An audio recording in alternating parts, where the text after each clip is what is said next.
My name is Ashwin Rao.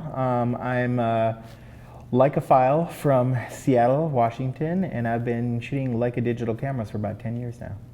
I was introduced to LHSA approximately 4 to 5 years ago now. I found LHSA to be a reference where there were a lot of people who had incredible amounts of knowledge, but it was knowledge that wasn't always shared on the internet, or was shared in challenging ways, like you had to dig through forums. That information is hard to kind of collate and curate, and there's some people within LHSA who have an incredible amount of information and knowledge that is really an incredible value to the Leica community, and so that's how I became aware. I've owned most digital Leicas in the past 10 years since the original Leica M8 was released. So simply from an experiential standpoint, I've handled and used most of the gear. That plus my experience in writing and thinking about cameras and how they fit into somebody's usage patterns, I feel allows me to have some commentary on that.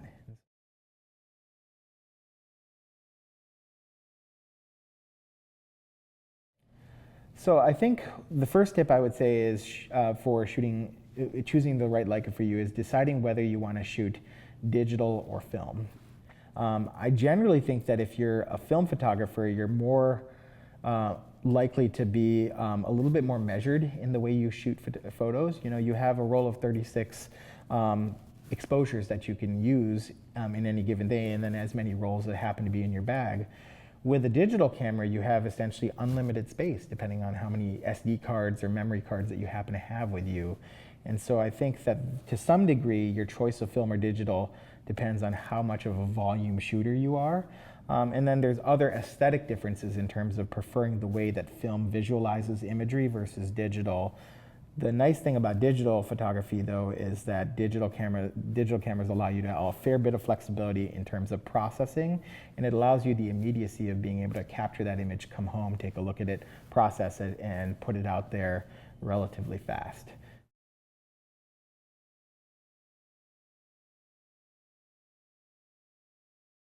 I think the main takeaway from tip number 2 is whether you choose to shoot with a manual focus camera or an autofocus camera.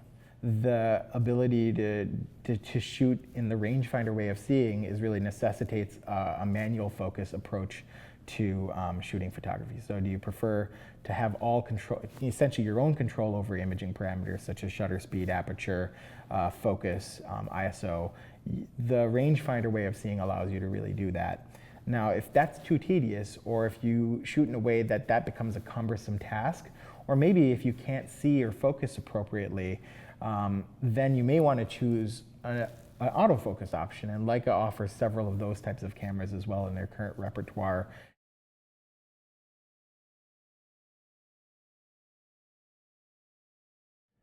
One of your choices in digital Leica rangefinder photography is choosing a CCD-based camera or a CMOS-based camera. CCD sensors have very specific properties that are debatable in the Leica community. I happen to be a fan of CCD sensors, but most modern digital cameras that have been released since the M9 are CMOS sensors. Now, CMOS sensors offer a variety of benefits in terms of noise reduction, the ability to use live view.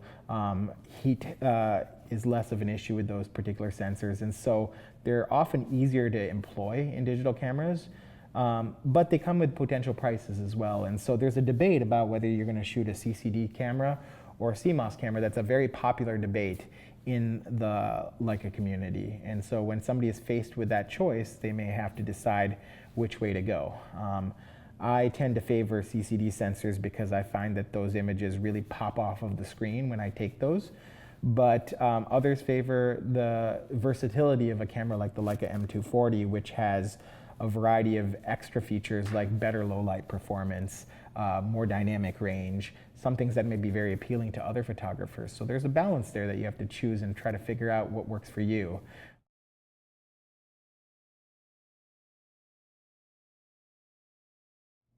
One of your choices for shooting Leica cameras will ultimately come down to your ability to pay for those cameras, and price becomes a factor. So if you want the latest and greatest Leica digital rangefinder camera, you're going to be spending somewhere in the neighborhood of $8,000, $7,000 to $8,000. But if that is not in your budget, which it is not for most of us, it's hard to upgrade every 3 or 4 years and spend $8,000 to do that, then your choice becomes, do you buy a camera that's a generation or two older, that may be still used or used on the still new or used on the market, and then ultimately figuring out what your price range is.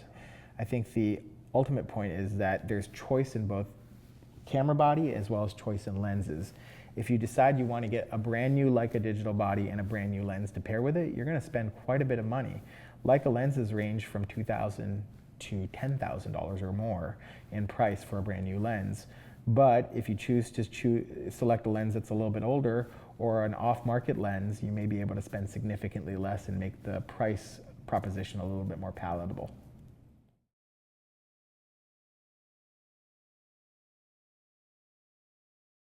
And there is value to embracing simplicity in a world that's becoming increasingly complex. And I think that Leicas offer that in the photographic world. Leica digital rangefinders are quite simple tools at the core. They basically have a lens and a body and control over the key principles or the key parameters that most people need for photography.